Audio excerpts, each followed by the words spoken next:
हृदय रोग से मुक्ति साहित्यिक पुरस्कार प्राप्त हृदय रोगी चिकित्सक की बेहद लोकप्रिय आत्मकथा का मराठी से अनुवाद। चैप्टर 4 दर्शन 4.10। उपासना के साथ जुड़े हुए कर्मकांड व विधियों से मुझे आज तक चिढ़ थी।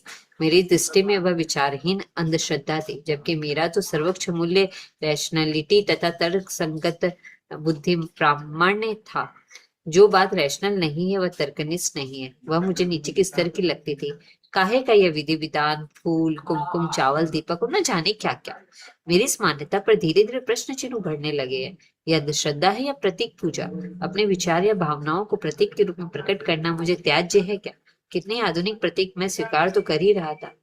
एच यानी हाइड्रोजन, इस प्रतीक का उपयोग करके मैंने केमिस्ट्री का शास्त्र सीखा था। एच यानी प्रतीक हाइड्रोजन नहीं, केवल हाइड्रोजन का प्रतीक है।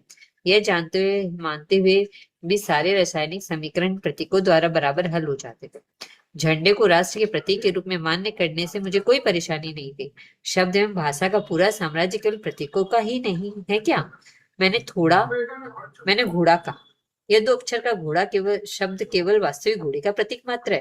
फिर भी शब्दों के प्रतीकों से भाषा बनी और बिना भाषा मानव के विकास की कल्पना नहीं की जा सकती। तो फिर विश्व के प्रतीक के रूप में मूर्ति अथवा फूल को स्वीकारने में मुझे क्यों संकोच हो रहा था? प्रतीक मूल्य सत्य नहीं है, ये बात याद रखते हुए प्रतीक की विचारधारा स्वीकारने में कोई हर्ज नहीं था। हाँ, उसका भान न रहे तो जरूर समस्या है। अंधी मूर्ति पूजा आरंभ हो जाती है। गणपति की मूर्ति को दूध पिलाना या बुत बनाना और तोड़ना चलने लगता है, परंतु मूर्ति में विश्व को देखने का भाव सग जाए तो प्रतीक के रूप में साधन के तौर पर मूर्ति मुझे स्वीकार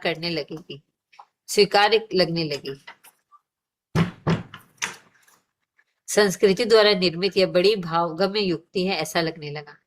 मुझे यह भी समझ में आने लगा कि आधुनिक बाजारवादी भौतिकवादी संस्कृति में नाते, भावनाएं, विचार निष्ठा ये सब भी वस्तुएं बन गई है। वस्तुएं खरीदी जा सकती है, न फेंकी जा सकती है। प्रत्येक चीज उपभोग की वस्तु बन गई है। प्रकृति, जमीन, जंगल, हवा, आकाश, सब वस्तुएं। ईश्वर भी वस्तु बन गया। आवश्यकता हुई तब उपयोग में ले ली, खत्म हुई तो फेंक दी। परंतु जीवन की सारी बातों को वस्तु बनाने पर भी सुख का समाधान नहीं मिलता। वस्तु चाहे जितनी बढ़ जाए तब भी उनका एसेंस, उनका मूल भाव कहीं खोता जा रहा है। वस्तुएं निर्जीव, निष्प्रभ होती जा रही। इसके विपरीत प्राचीन संस्कृति ने दूसरी युक्ति अपनाई। उन्होंने वस्तुओं में भी भाव डाल दिए। मूर्ति में ईश्वर का भाव डाल दिया, राखी में बहन का भाव डाल दिया, पान, फूल, नारियल, कुमकुम में पूजा का भाव डाल दिया। बचपन में कुछ समय मेरे मौसी के पास गांव में रहा था। वे पुराने तौर तरीकों की स्त्री थी। उनके घर में कांच का एक गिलास हम बच्चों की हुड़दंग में फूट गया तो वे दुखी हो गई। अरे 18 वर्षों से एक गिलास मेरे पास था। उन्होंने शोक प्रकट किया। उन्हें यह प्रश्न करना था कि 12 आने की वस्तु 18 वर्षों तक उपयोग में लाने पर उसकी कीमत वसूल क्या नहीं हो गई मौसी? व्यर्थ था। प्रश्न 12 आने का नहीं था। वह वस्तु उनके लिए स्वतंत्र व्यक्तित्व, अस्तित्व का अधिकार रखने वाली संज्ञा बन गई थी। उनके नजरों में उस गिलास को भी अस्तित्व का ह्यूमन राइट था। वे उस गिलास के अधिकार के लिए हमसे लड़ रही थी। गिलास का भी एक अर्थ था। वह उनकी संस्कृति उसे दिया था। उस संस्कृति में बैलों को, गायों को, वृक्षों को, पत्तियों को, नदी को, सबको विशेष अर्थ था।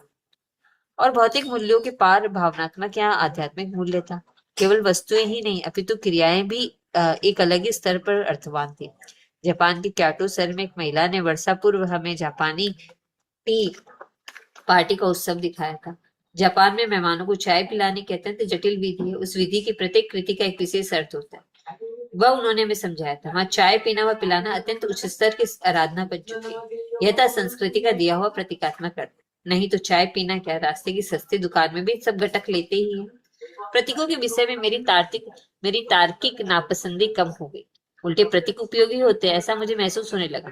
अभी वे प्रतीक जैसे थे वैसे ही थे। केवल प्रतीकों के माध्यम से भावों का अनुभव करने की मेरी क्षमता विकसित हो रही थी। अपने तलघर में मैंने कृष्ण की मूर्ति स्थापित की। रोज उनके सामने एक फूल अर्पित करने लगा। कृष्ण की मूर्ति मेरे लिए संपूर्ण विश्व का सत्य का प्रतीक थी। फूल मेरा स्वयं का प्रतीक था। मुझे मैं के पार जाकर विश्व भावना में विलय होना था। यही मेरी प्रतीकात्मकता उपासना कर था। कल रात अचानक बिजली चली गई, सारी बत्तियां बुझ गई। घर के बाहर आया, सामने प्रचंड अंधकार का पर्वत खड़ा था और उसमें तो श्री कृष्ण के विराट दर्शन हुए। यह कृष्ण वर्ण के विश्व रूप दर्शन दे रहा था, साक्षात फैला हुआ था, सर्वत्र सर्वव्यापी। आज सवेरे ध्यान के लिए बैठा, सामने कृष्ण की छोटी सांवली मूर्ति थी, सुंदर प्रेम में बांसुरी बजाता हुआ खड़ा था। खिड़की में से प्रकाश झर रहा था, उसमें खड़ी वह सांवली मूर्ति। वह विश्वरूप छोड़कर